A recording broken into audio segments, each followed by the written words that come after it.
মদ খেতে বারণ করেছিল। দেখো পরে আমি মদ খেয়েছি, তুমি বারণ করা সত্ত্বেও আমি মদ খেয়েছি, কারণ তুমি আমার চাও না।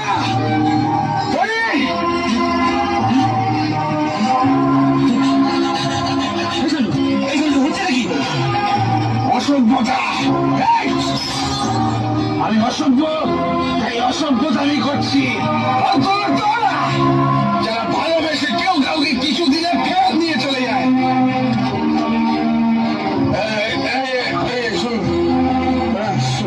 তুমি আমাকে বলেছে আমার ভালোবাসে, আমাকে বলেছে আই লাভ ইউ। ওরা চাইলে ওদের মেয়েকে ফেরত নিয়ে যেতে পারে, কিন্তু তুই ছবিটা নিয়ে যেতে পারে না। কি সব উল্টোপাল্টা কথা বলছিস? হ্যাঁ, আমার মেয়ের নামার একটা কথা বললে আমি তোকে পুলিশের হাতে দিয়ে দেবো। কে কাকে ভালোবাসে? মিত্র বাবু, পুলিশদের ভয় কাকে দেখাচ্ছেন? ওকে কি দেখাচ্ছেন? আমাকে দেখান। সরকার বাবু, আপনি আপনার ছেলেকে সামলান।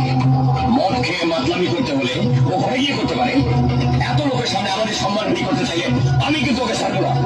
কি করবেন? পুলিশে দেবেন নাকি গুন্ডা দিয়ে মার খাওয়াবেন? তা পুলিশ গুন্ডা সব কি আপনারই কেনা নাকি? আমার কোনো চেনা কেনা নাই।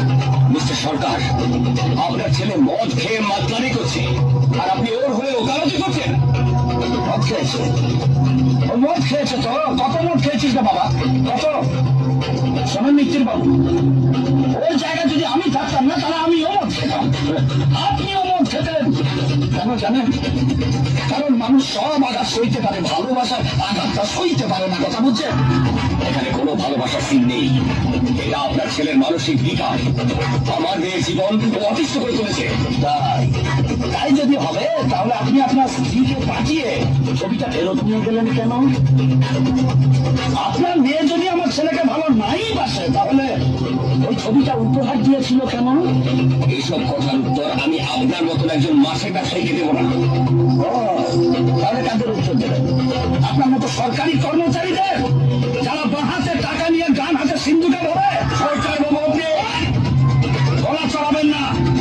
এতই যদি সততা আপনার, তাহলে ডাকুন আপনার মেয়েকে, এইখানে এসে বলুক ও আমার ছেলেকে ভালোবাসে না।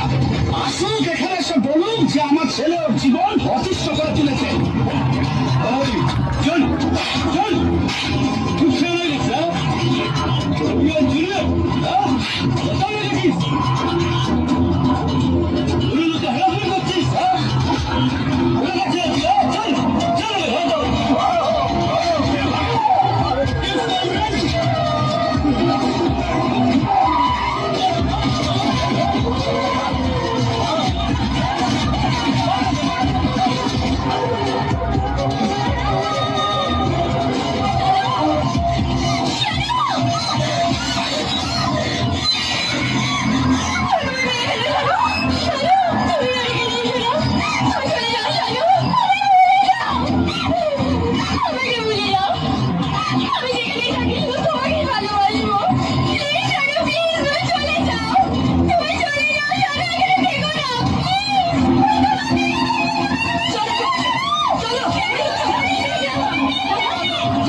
তুমি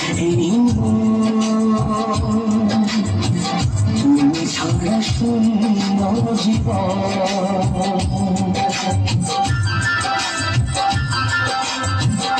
এত বড় একা এই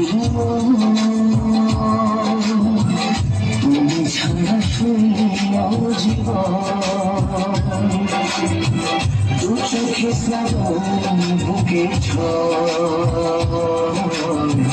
ভালোবাসা ভালোবাসা